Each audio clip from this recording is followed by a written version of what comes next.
I work at one of the dozens of office buildings in the city. Just a normal desk job, 9 to 5, Monday through Friday. In my off time, besides just going to the gym, I like to go on hikes in the mountains, which are just a few miles out of the city.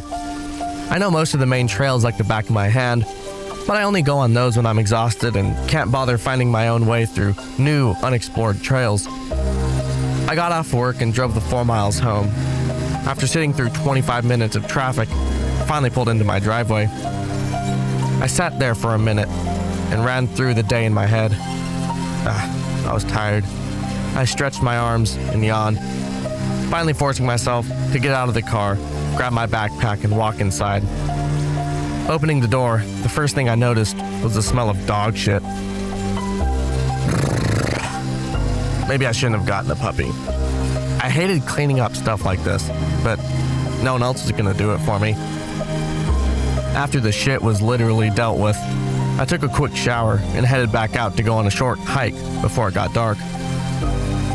When I arrived at the base of the trailhead, I saw that it was blocked off for a wedding. I didn't know that you could reserve a whole trail for something like that, but I'd been getting used to one of the smaller paths, so I decided to just go on that one. Starting out up the mountain, I passed a couple of groups.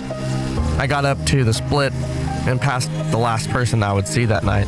Hey, just wanted to let you know, there's some pretty mushy spots up on that trail. The guy said. Ooh, thanks for letting me know. You got it, boss. He said, walking out of sight. That really sucked. I hadn't even been on the other path yet. I thought I could just go up for a few minutes and then come back down. I had a flashlight in case it got dark, but I wasn't planning on going that far from what I was familiar with. The trail led to the west side of the mountain, which had a lot of different species of trees that I hadn't seen before. Lining the path were trees with pretty blue, yellow, and pink flowers. I would definitely come back to this trail when I had a little more time. I kept going, not paying too much attention to the path, just staring at all the colors. The place was majestic at this time, all the colors against the setting sun with its red and orange hues. The place was one of a kind for sure. I had to be up early the next morning for work, so I couldn't stay for too long. I went to get a better look at the trees when I saw that they were covered in thorns. Not just small thorns like you might find on a rose bush. These things are probably 8 inches long, bunched together and branching out from each other. One of the trees was deformed, with knots in the perfect arrangement to look like a face and hand, trying to claw its way out. Something about the whole situation, and that tree in particular, left an uneasy feeling in my chest. I looked at my phone and realized that I really needed to be getting back home. I started backtracking, following the trail to where I knew the split was. It shouldn't have been more than a quarter mile back, so I should have had plenty of time to get back to my car before it's completely dark. When I was around halfway, I got this feeling like I was being watched. The hairs on my arms stood up, and a chill ran down my spine.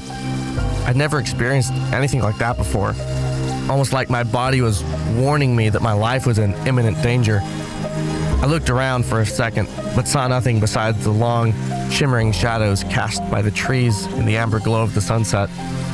The knot in my chest got worse. Now, I'm the type of person who tries to stay calm and cool, keeping a straight head on my shoulders and thinking clearly to deal with the situation at hand, and I did my best to steady myself and keep from panicking as I continued towards the split. But then I heard the unmistakable sound of a branch snapping under a sudden weight behind me.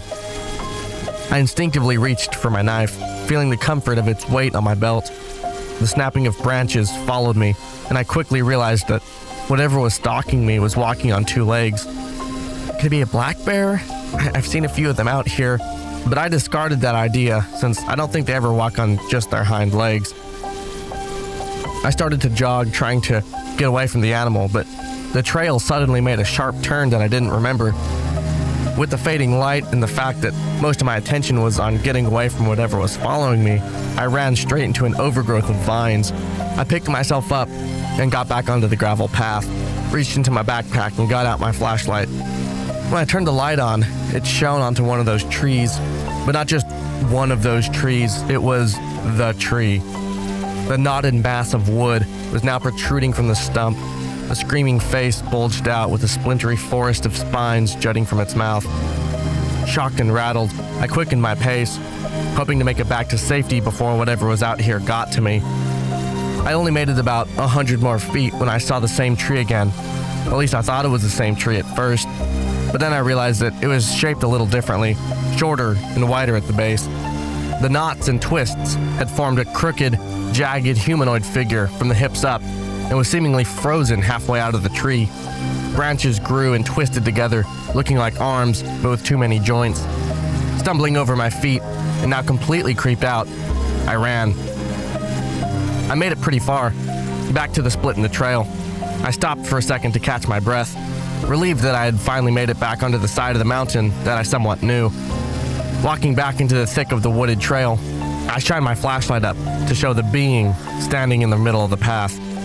It was down on all of its legs, which would occasionally split into 2 or 3, and then would merge back together. It was impossible to follow the shifting and writhing profile of the creature.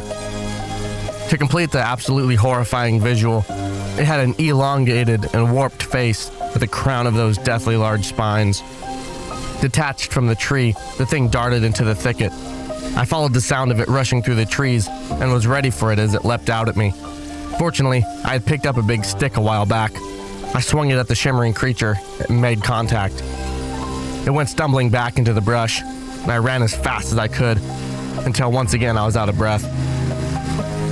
I rested my hands on my hips for a moment and felt the thorn pierce my skin that had somehow clung to my shirt. I plucked the sharp spine out, but it seemed to grow barbs and stick into my left hand's fingers before I could drop it like Velcro.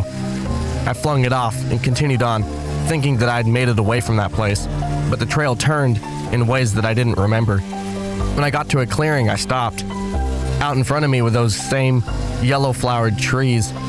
The spines now hung over the path, long and curved, twisted like a ram's horns into spirals of barbed quills. It was a field of thorns that was nearly impossible to traverse through. I made it through with only a few more pricks, but my hand was really hurting.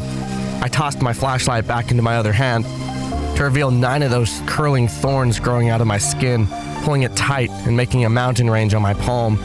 As I pushed around the thorns, they sliced through the skin, sending pain shooting up my arm, but also relieving the pressure.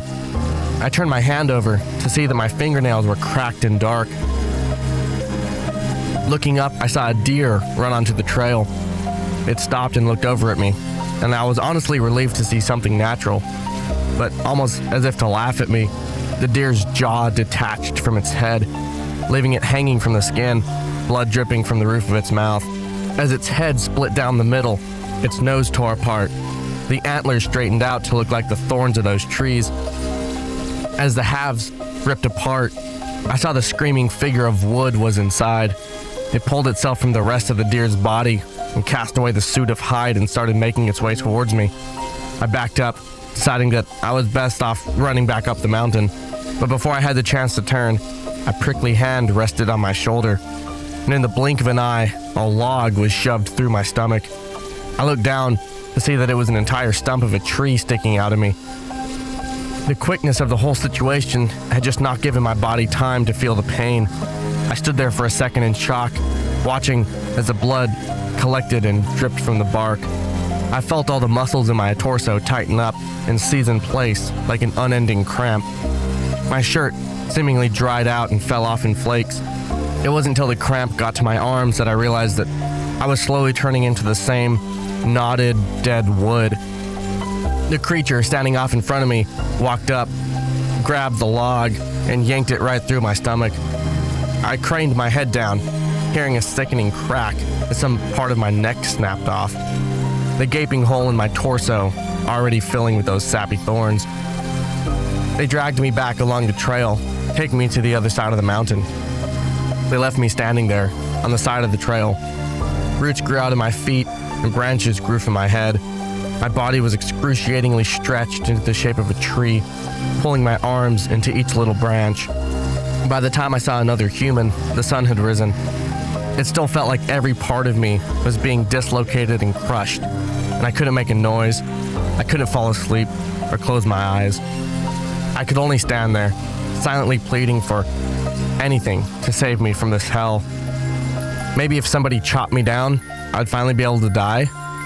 Yet, I can only stand there, waiting by myself, waiting for the next lone hiker at sunset.